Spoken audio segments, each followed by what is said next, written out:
guys, today is January, what is today, y'all? 15th. Anyway, I'm kind of whispering because my son is asleep. You can see baby KJ. I don't know if y'all can see him or what, but he's asleep. This is his nap time.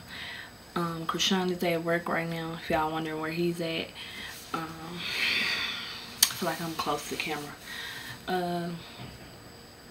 But I just wanted to talk to, I've been, yeah, this is a tough subject to talk about anyway. But I just wanted to talk to y'all. Since y'all in my YouTube family, I just wanted to talk to y'all about something serious that happened in the past. This happened a long time ago, but I still remember a lot of it. So this is my story time today about how I was molested by my mom's husband. I don't even want to say stepdad because,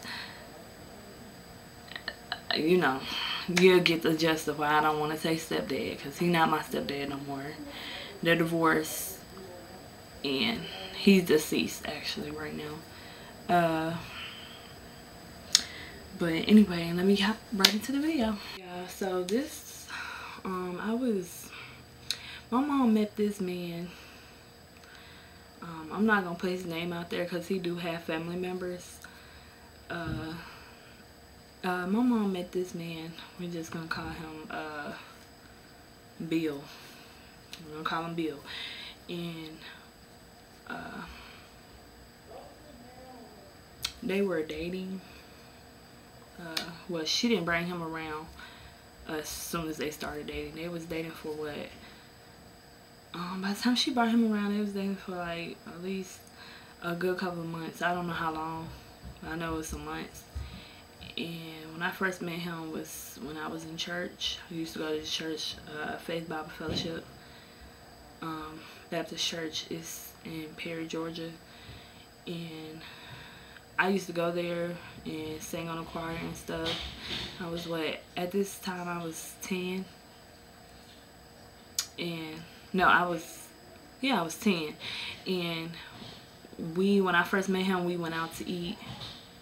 My mom was like, y'all, this is my friend. You know how your parents be, friends. But really, in reality, that's the boyfriend. Or girlfriend, you know. But anyway, so we met him. She introduced us, me, Bill, and my brother. She introduced all of us. She was letting us know how they've been dating. They've been friends for a while.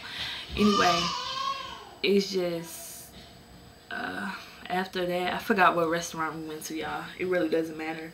But after that, some days went by. He started coming over the house. He started coming around. And months went by, y'all. Actually weeks, to be honest. We moved in with him. She told us that we were moving in with him. But we used to live at Oklahoma, this place called Oklahoma, before we moved in with him. And he would come over, and it was this one day, y'all, he was acting weird. She left him at the house with us by ourselves. It was me and my brother. And I used to wear berets, y'all. I was 11, remind you. I was 10. Remind y'all, I was 10. And I used to wear berets and stuff. So I was getting me my bow. I think it was like a ribbon or whatever for my hair. And my brother went outside to go get in the car because he told us, let's go, because we had to go to my auntie house or whatever. And so I'm trying to remember exactly. Well, after I got my bow, it was just me and him in the house. Remind you, my brother went to the car, and he was in the bathroom. I remember the toilet flushing and everything. And he came in my room. I didn't know he was in there until I turned around from getting my bowl, because how my dresser was set up, it was like my dresser, then it was like a little desk, like a little, I don't know how to explain it, but it's like something you put your barrettes or whatever you want in there. So I got up from getting my dad and I turned around and he closed the door behind him. And he was like, he didn't say nothing. And me at that age, I'm shy. I didn't know what to do. So I just was looking down at his feet, basically just looking down. And I'm nervous because I'm like, hold on, y'all. Sorry, somebody was at the door. Anyway, though, what part was I at? So after he did that, he pushed me on the bed. And I didn't do nothing. I did tell him to move and I pushed him away from me. After that, I ran outside and after that we went to my auntie's house. Like, I didn't tell my brother or nothing. I was scared. I don't know why I didn't tell. I didn't ever tell nobody. But I went to my auntie's house and y'all, I was acting so weird. I went in a corner. I don't know why I did this, but I guess it was my way of letting somebody know something was wrong with me. So I went in a corner, like it was a corner of the house that I went to, and I just bunched up. Like, I didn't want to talk to nobody. I didn't want to look at nobody. I guess I was ashamed at the time. And that happened. So my auntie was like, what's going on with you, Angie? You're not acting like yourself today. And I was just like, oh, I'm tired. There's nothing really wrong with me. So she was like, okay. So that's that when that happened. So that was the first incident. This is when I was still in my house. The second incident happened at his house. So, well, no, actually the second incident happened at my house again. I remember I was taking a shower. I just got out the shower. And I had the door closed, y'all. I'm not stupid. I always had the door closed. And I didn't lock it. I mean, at the age, what 10-year-old locks the door? So I had the door closed. I remember was drying off, put on my panties. And I had on my panty. I didn't have on no bra. I mean, I didn't really have no chest back then. But anyway, he came busting in the door. And I'm like, what's going on? Like, I'm getting dressed. I'm in the bathroom. Instead of, a normal person knocking. And y'all, till this day, I lock the door for everything. I lock it when I go to the bathroom. I lock it when I'm in my room. I lock it. Lock doors behind me. But anyway, then he was like, oh, my bad, I'm sorry. So he stood there for a while, and I'm like, can you go?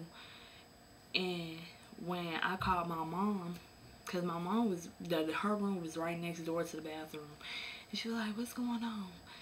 And that's when he left out.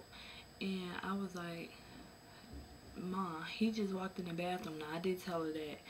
And she was like, oh, he probably didn't know you was in there, and da-da-da-da-da. And I was like, Ma, he knew I was in there. Like, we got in a big argument.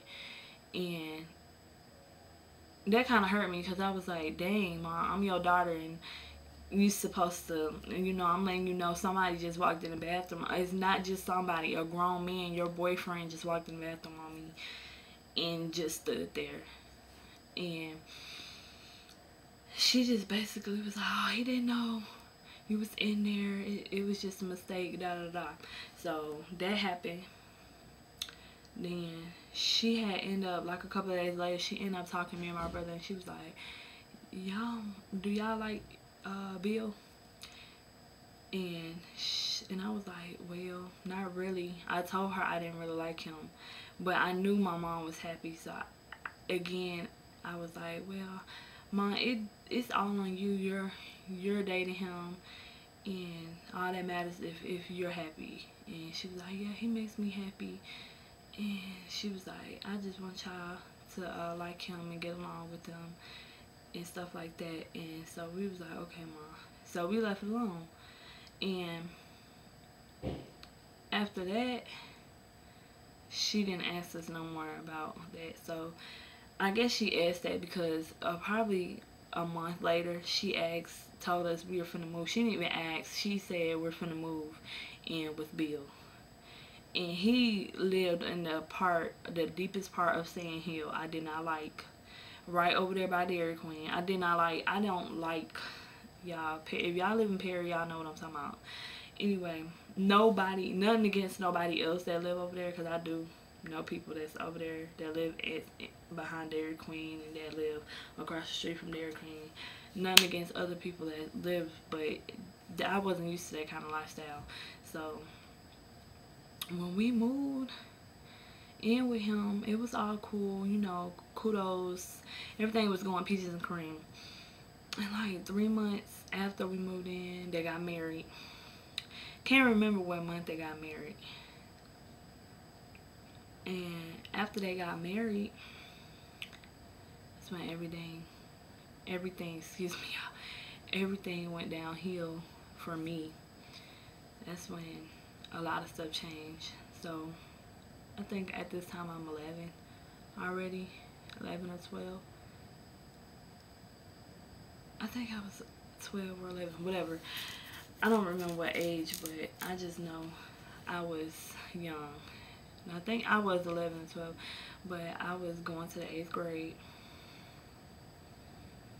And, well, I was 12, about to be 13. I was going to the 8th grade. And I remember I used to walk around in his bathrobe. I'm not gonna sit here and lie. I used to walk around in a bathrobe, but y'all, I'm not thinking like, oh, don't wear no bathrobe around him. I mean, this person. I'm not thinking of him looking at me like that. After all them accidents that happened before, it's like I'm innocent. My mind is innocent. I wasn't having sex, y'all, at the time. I didn't think about sex. I didn't even know, y'all. If you don't want to laugh at me, you can. I didn't even know what a dick was. I didn't know that. I didn't know how to do anything. So when I used to walk around and stuff, he used to, like, how his house was set up, you walk in, that's the little living, like, get together room, then you walk over there to the dining area, then you walk into the kitchen, then there's a den. It's a den. So the den area, he used to always just, like, every time I'd be down there, he'll always like come down there and try to sit down there with me, and I feel so uncomfortable, so I'll just walk, and he'll put his feet up, prop his feet up, so I wouldn't go nowhere. So I'll have to walk all the way around the room just to get out the room, the den. So I used to go in my room. I remember what color the floor was and everything. My curtains were pink. I don't like pink, y'all. It's not my favorite color. But my curtains is pink. My floor, it's like some stuff they stuck down. First it was wood floor, but they stuck down something for it to be smooth or whatever.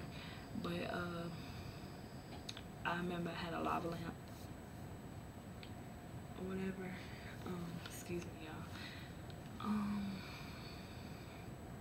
And the very first time he touched me, y'all, is when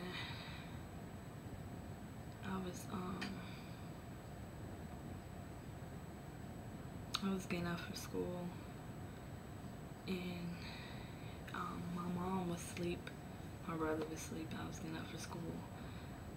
I used to get up before everybody because I like to shower, pick out my clothes. It take me hours to pick out clothes and stuff. And he used to sit in a chair. And y'all, I should have known something was up because back then I didn't know what porn was, but he had porn. Like, I have an older cousin.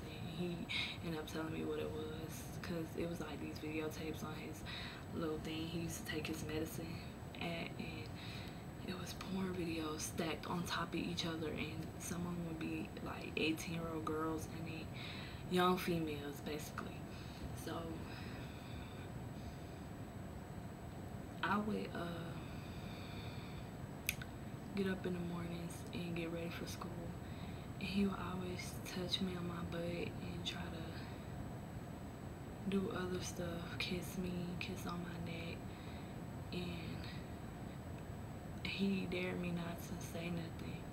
He'd be like, oh, if you say something, you're gonna go to foster home, they're gonna take you away from your mom. Y'all, I already been in foster home. I'm sorry.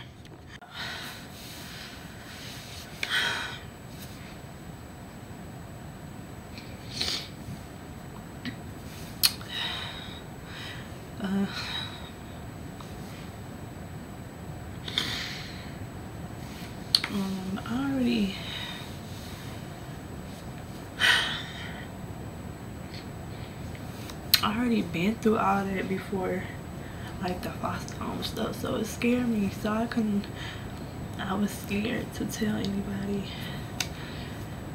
so I didn't. So at the time, after all this was going for days before I go to school, and y'all, after that, it just pushed me away from a lot of people. It's like I couldn't talk to nobody.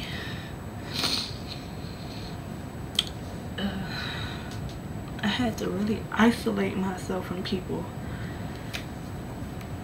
and that wasn't me. Everybody knew I was like one of these people. I was quiet already, but I was just one of these people that I do like my friends. They knew how I was. I was goofy.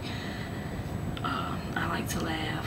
I played about every little thing, but they knew something was going on with me, but I didn't really say too much. I would isolate myself. I wouldn't talk to nobody.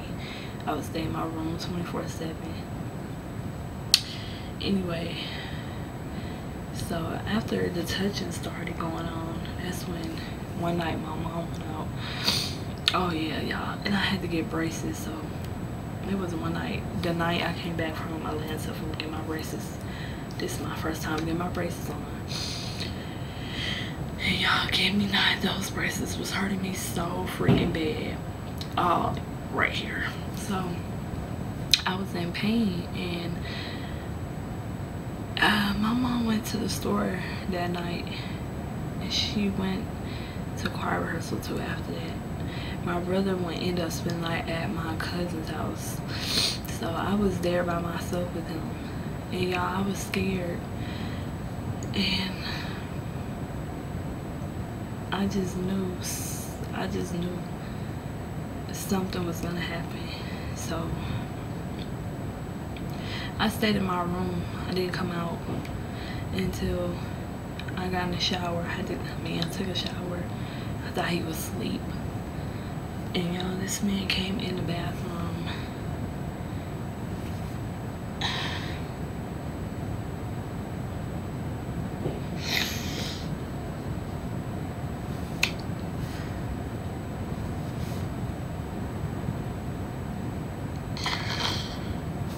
I'm sorry. This is really hard to talk about.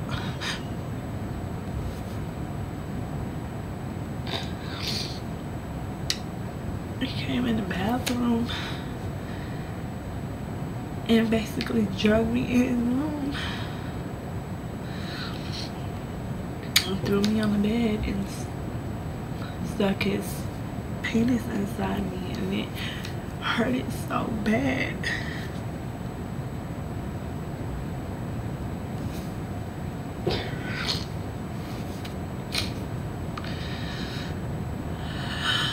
Y'all, all I can think of is just, why is this happening to me? Me, I don't do nothing to nobody. I was young, and I didn't know a lot about anything. So after he did that, he ended up ejaculating in me. So he didn't have on no protection, y'all.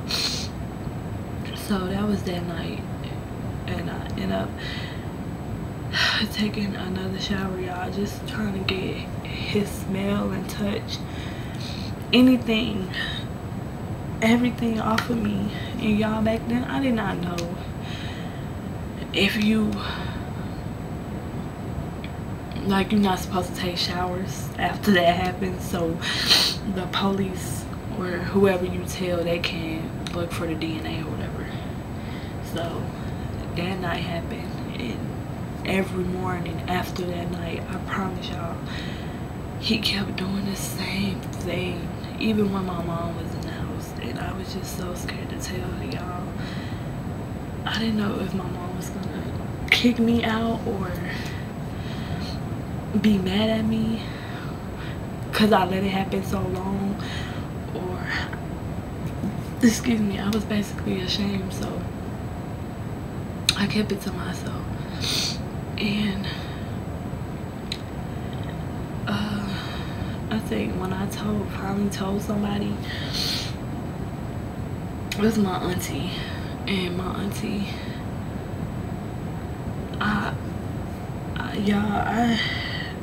it's the same auntie I went over the house and stood in the corner and stuff. And I ended up telling her, how did this happen? So how did it, that my mom and them went to like a gathering for my other auntie, for her sorority or something. And I was over my auntie's house, the one I was talking about earlier in the video. I was just over her house and just, we were supposed to spend the night and stuff. And I just ended up breaking down, y'all, basically. And my auntie knew something was wrong. And I just felt so relieved because she knew. It's like she paid attention to me. And she knew something wasn't right about me, that's all. So I ended up telling her, we ended up going to her room, I ended up telling her what happened and what's been happening for months. And y'all, all she could do is just cry and get mad. She was saying how she's gonna go kill him and stuff. So she told me to go to my cousin's room. I went in there. My cousin didn't know at the time, or my brother. And she ended up calling my auntie. She ended up calling my mom that was out with my other auntie for the sorority thing. And she was like, Tammy, you need to come here right now. And she was like, okay. So she came there. I would never forget, it was raining, y'all, this day. So they came back, and Bill was with my mom, y'all. And she said my auntie told her to drop Bill off at the house and come by herself at her house. So she ended up coming by herself, and my auntie ended up telling my mom. And all I can remember is my mom, y'all, just leaving out the house. She didn't look at me or nothing. So I was like, oh damn. Oh, excuse me, like my language. I was like, oh dang, she's mad at me. I knew this was gonna happen. So my auntie ended up taking me to my other auntie's house. I'm sorry, y'all, if y'all get confused, but she ended up taking me there. We end up, this auntie is actually a police officer. She ended up taking me there. She ended up calling 911, and they ended up asking me all kinds of questions, like when it started happening, when did you get raped. They thought it happened like for one time, and I ended up telling them it happened more than once. And they was like, okay, when's the last time he touched you? And I was like, before we got here. And I was like, okay. So after all that happened, that's when I didn't see my mom that night, y'all. And that was kind of hard for me because I didn't know what was going through her head. So I stayed at my auntie's house, and they ended up telling my brother and everything. My brother was crying. He was like, Angie, you could have, well, he called me Angie, y'all. Everybody knows my brother called me Angie. He was like, Angie, you could have told me I'm gonna hurt this man. And he wanted to hurt him. And I was like, nah, it's not okay. But I was like, you know, the police can handle it now. And so we ended up moving out his house and staying with my other auntie, my grandma's sister. And we stayed there for the school year. So yeah, 8th grade was over with. 9th grade, I'm going into 9th grade now. And while I was staying over my auntie house, I had a purple and black phone. And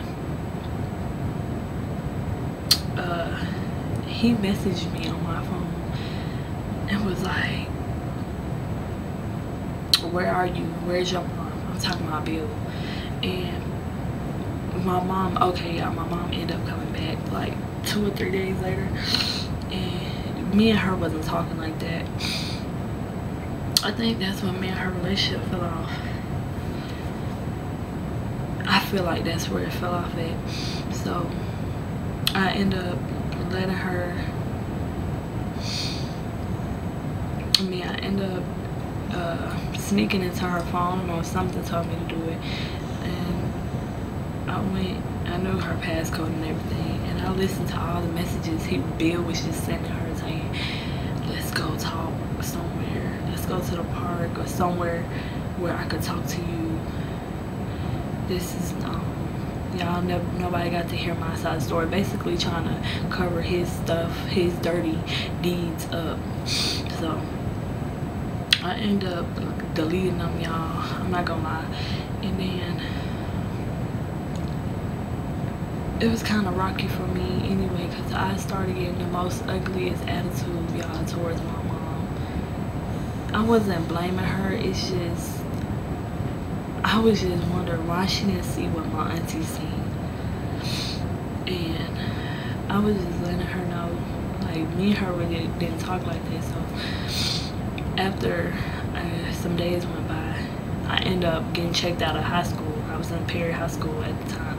I was in 9th grade. I ended up getting checked out and ended up going. They set me up with this doctors, and they did a rape kit on me, but they couldn't really find nothing because I ended up taking a shower and doing all that extra stuff. And back then I did not know, y'all, like I remind y'all, I didn't know about don't take a shower after stuff like that happens, so they can find the DNA. I mean, basically, yeah, the DNA and everything. So I was like, okay, I messed up.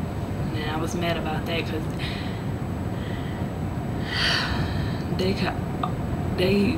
they found a little bit of it, but it wasn't too much. But they had to go to the next step for me testifying against him in court. So I was nervous about that, y'all. I did not want to testify. It wasn't because I didn't want to testify, because, you know, I don't know what it was. I guess I was just scared at the time or whatever. And sitting in front of everybody and letting them know what happened. Like, to this day, y'all, I still have a hard time talking about it. They ended up setting me up with this counselor, Miss Gloria, and she worked at Ronald Robbins at the Rainbow House. Yeah, Rainbow House. And it's actually not that far from my boyfriend, Krishan's old house. But anyway, yeah, the Rainbow House is like when all kids get violated or something, they go there and talk to the counselors and stuff. So Miss Gloria, she would just talk to me after school. I go there every day after school. They was just trying to make sure I was good, like make sure I wasn't trying to hurt myself or going into depression. And y'all, I wouldn't talk to this lady. She got on my nerves, I'm not gonna lie. But it was just one day I went and I broke down and I told her everything from start to beginning. And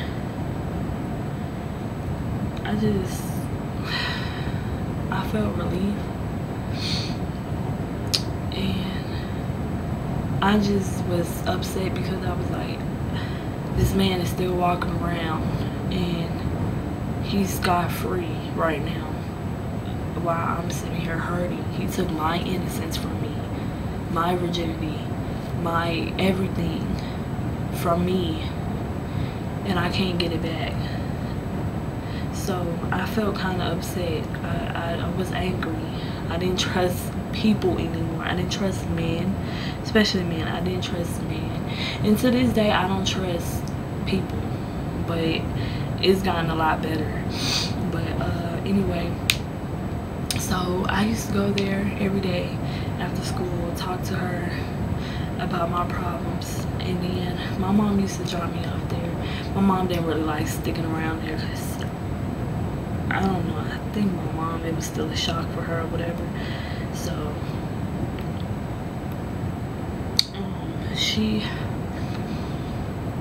I was telling her like how I think my mom is blaming me for everything. I just thought that y'all, because my mom wouldn't talk to me no more, it's like she didn't look at me the same. So it was one night, me and my mom actually had a big argument about the situation. I told her, I was like, Mom, this man touched me every single day, and I used to just look at her and be like, where were you?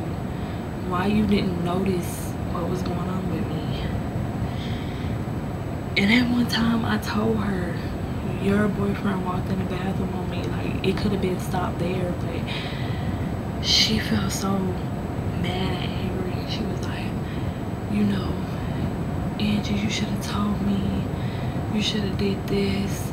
And basically just putting everything on me, and I felt bad. So we end up arguing, then we end up, you know, working it out. So then later on, I had snuck to her phone again. My auntie kept calling her, and my auntie, the police officer, she ended up telling my mom she needs to give me a pregnancy test because I've been moody, I've been, you know, basically a bitch, basically. So I guess that's one of the pregnancy symptoms or whatever. So she told her to go take me to the doctors and give me a pregnancy test, or either go to the store and give me a pregnancy test so I could see if I was pregnant. So remind you, y'all, he didn't wear no protection.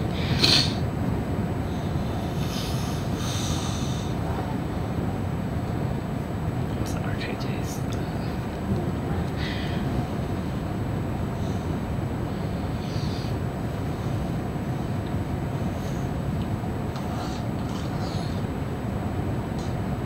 he didn't wear no protection, girl. And so they thought I was pregnant. That was another big scare for me. I thought I was pregnant, but end up, y'all, the blessing ended up I wasn't pregnant, and they tested me for HIV or anything. I didn't have that, thank you Jesus. And so after all that, after like a month or 2 months, I think it was 2 months went by, I didn't have to testify against him in court because they found his DNA in me, and they was like, that was enough evidence to put him away. And my auntie and my mom and them went to court, and they listened to how many years they gave him. They gave him 10 years. To me, y'all, it wasn't enough, but I was relieved because he wasn't on the streets anymore. And y'all, let me not forget this part too. His granddaughter stayed over his house. I'm not gonna say her name, we're just gonna call her Sally. But his granddaughter stayed over his house, and the months this whole case was going on, and I think she was 18, y'all, so he could be around her or whatever. But his granddaughter ended up saying that, telling my mom he used to touch her, and her mom asked also, which is his daughter.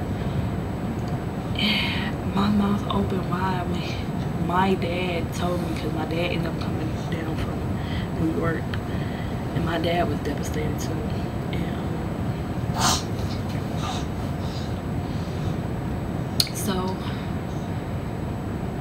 yeah, that happened. Like, that was a shock, and I was like, wow, he did this to his own family, So I just was mad too, because I was like, damn, y'all could have told us that your whole fucking granddaddy or your dad was a whole fucking child molester.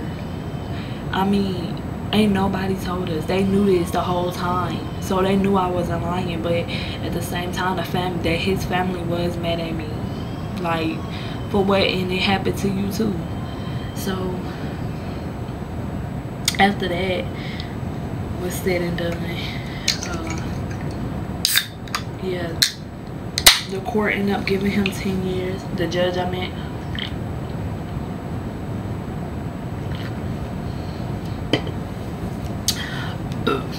Excuse me. They ended up giving him 10 years, and after that, it was handled, and I felt relieved. I didn't have to look at him. I didn't have to hear from him. I mean, the only thing I heard was from his family member that came to the same church as us, and they used to look at me like disgusted, but I didn't care at the time. I got blamed for a lot of stuff. I was called that I was a liar, but at the end of the day, it wasn't happening no more to me. So I made this story time, y'all, for females, little girls. It don't matter if you're little, you're older, you're a woman. Please, if something like this happened to you, please go tell somebody. Go tell someone you're comfortable with telling, and move on from there. Or if you somebody's daughter right now, if you don't, go tell someone in your family that you trust, or even no one in your family. If you trust somebody outside the family, just tell someone so you can get help. And same for boys, because it happened to boys too. But I'm just grateful I didn't get stuck with something I didn't want, like a baby or HIV. I'm just grateful. I'm real blessed. I just know a lot of females that this happened to, and they end up getting HIV, and worst case scenarios, the person end up killing them. So yeah, y'all, but I'm sorry I cried a little bit in the video. I'm sorry about that, but y'all, I'm just blessed. I have one beautiful son, and hopefully this is a girl that I'm having. Hopefully a video coming out on that. And I just make sure, yeah, and I think a lot of that with me having my son on my hip all the time comes from trust issues. So I'm still learning. Like I said, each day I'm growing from it, even though it happened, and I'm 20, about to be 21 this year. Even though I'm so older now, it still haunts me to this day. But yeah, so don't forget to subscribe to me and Sean's channel, Angie and Sean. Don't forget to like this video. I said subscribe already. Like, comment, comment below, excuse me, anything you want to know, or if you know somebody, comment below, because I'm letting all the females out there know you're not alone. Boys too, you're not alone. And it's just, I mean, it's like a lifetime, it's like you're living a lifetime story, but you're not, and you're not alone. And there's somebody out there that's gonna believe you. But just what else? Hit the bell. Sorry, y'all. Should have did this at the beginning of the video. Hit the bell, and yeah, y'all. This is the end of my story time. I love all you guys. Thank you for watching today. My story. story time, and thank you for letting me share with you what happened to me.